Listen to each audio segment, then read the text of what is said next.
आपका पति कौन होगा, यह सब ऊपर से ही लिख कर आता है। जो भगवान चाहेंगे वही आपका पति बनेगा। फिर चाहें आप कुछ भी कर लें। लेकिन आपको एक बात बता दें कि मंत्रों में बहुत ताकत होती है। मंत्रों के जाप से रूठे हुए देवताओं को भी मनाया जा सकता है। तो यदि आप भगवान को ही प्रसन्न कर देंगे तो आपका यह काम अवश्य सिद्ध हो जाएगा। तो आज के इस वीडियो में हम आपके लिए सुंदर पति पाने के लिए कुछ मंत्रों को लेकर आए हैं। यदि आप इनका जाप करेंगी तो आपको एक सुंदर और सुयोग्य वर मिल जाएगा। मंत्रों को जानने से पहले इसकी विधि और सामग्री के बारे में जान लेते हैं, क्योंकि यदि मंत्रों का जाप सही विधि विधान के द्वारा नहीं किया गया तो इसका कोई भी असर नहीं होता है। इसलिए सच्चे मन और विश्वास के साथ ही मंत्रों का जाप किया जाना चाहिए। एक अच्छा वर या पत्नी पाने के लिए भगवान विष्णु को प्रसन्न करना बहुत जरूरी है। आप इन मंत्रों का जाप भगवान शिव के समक्ष भी कर सकते हैं, क्योंकि भगवान शिव विष्णु की पूजा करने से प्रसन्न होते हैं और शिव जी भगवान विष्णु जी की पूजा करने से प्रसन्न होते हैं। इसलिए यदि आप किसी की भी पूजा करते हैं तो आप यह समझ लीजिए कि आप दोनों की पूजा कर रहे हैं। यदि आप सोमवार को व्रत रखकर इन मंत्रों का जाप करते हैं तो आपको कुछ सामग्री की आवश्यकता होगी, और यदि आप गुरुवार को व्रत रखकर मंत्रों का जाप करते हैं तो आपको निम्न सामग्री की आवश्यकता होगी। आप एक बार सामग्री की लिस्ट देख लीजिए।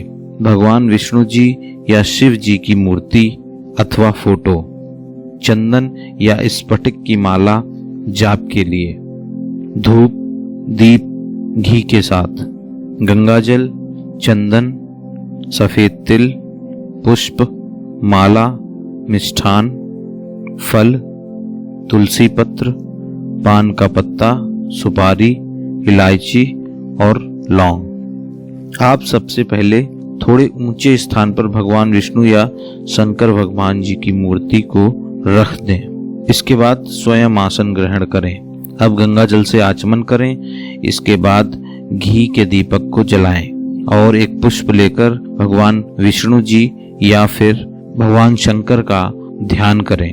अब इसके बाद मूर्ति या फोटो पर थोड़ा सा गंगा जल छिड़कें। गंगा जल छिड़कने के बाद भगवान को तिलक लगाकर सफेद तिल लगाएं। यदि आप शंकर भगवान जी की समक्ष पूजा कर रहे हैं तो आपको चंदन न लगाकर रोली को लगाना चाहिए और उसके ऊपर अक्षत अर्थात चावल का प्रयोग करना चाहिए। अब भगवान को माला पहनाकर थोड़े पुष्प चढ़ाएं और सुगंध के लिए धूप बत्ती का धुआं दें। इतना करने के बाद भगवान विष्णु या फिर भगवान शंकर को फल, तुलसी पत्र, मिष्ठान चढ़ाएं। फल और मिष्ठान चढ़ाने के बाद पान, सुपारी, इलायची रखकर एक पान बनाकर रखें। अब पुनः गंगा जल छिड़कें और भगवान को नमस्कार करके कुछ दक्षिणा रखें। अब आप अपने मन में भगवान का ध्यान करके अपने पति की छवि को ध्यान में रखते हुए मंत्रों का जाप करें। जैसा कि मैंने आपको बताया कि मंत्रों का जाप गुरुवार या सोमवार को किया जा सकता है, तो आप 3 या 5 या 7 मालाएं इसका जाप करें। अब मंत्रों के बारे में जान लें। मंत्रों का उच्चारण ठीक तरह से ही होना चाहिए और जिस विधि और सामग्री के साथ मैंने आपको बताया उसका ही प्रयोग करें।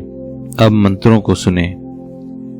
कात्यायनी महामाये महायोगिन्यधीश्वरी नंदगोपसुतं देवं पतिं मे कुरुते नमः। दूसरा मंत्र है, हे गौरी शंकरार्धांगिन यथा त्वयं शंकर प्रिय तथा मां कुरु कल्याणी कांत कांता सुदुर्लभाम। तीसरा एक दोहा है, जय जय गिरिवर राज किशोरी जय महेश मुख चंद्र चकोरी। इनमें से कोई भी एक मंत्र आप चुन लें और फिर उसके पश्चात 11, 21, 51 या 101 गुरुवार या सोमवार संकल्प लेकर आप जाप करें। इसके साथ ही हर दिन आप एक माला इनमें से किसी एक मंत्र का जाप अवश्य करें। ऐसा करने से आपको एक सुयोग्य वर की प्राप्ति होगी और आपने जो अपने मन में अपने पति की छवि बनाई है, निश्चित ही आपको आपका पति उसी के जैसा प्राप्त होगा। भगवान पर विश्वास रखते हुए आप इन मंत्रों का जाप करें और आपको एक सुंदर पति प्राप्त होगा।